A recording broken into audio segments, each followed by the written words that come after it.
diskarte. Pupunta sana ako para i-check yung motor ko.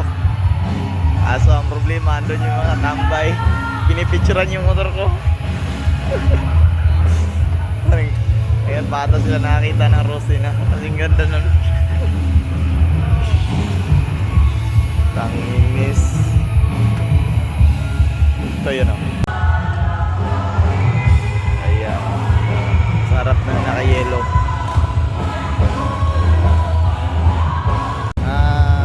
Pagdating ko sa motor ko kanina, umaan lang ako para sabihin na hindi sa akin yung motor. Chinecheck ko lang at tinitignan ko yung mga mukha nila. Baka makilala ko.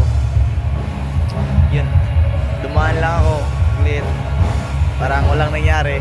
Ganun lang. Wow, choy-choy kasi si Rose. Dadaan ulit tayo. Narinig ko kanina sa usapan nila. Sumigaw yung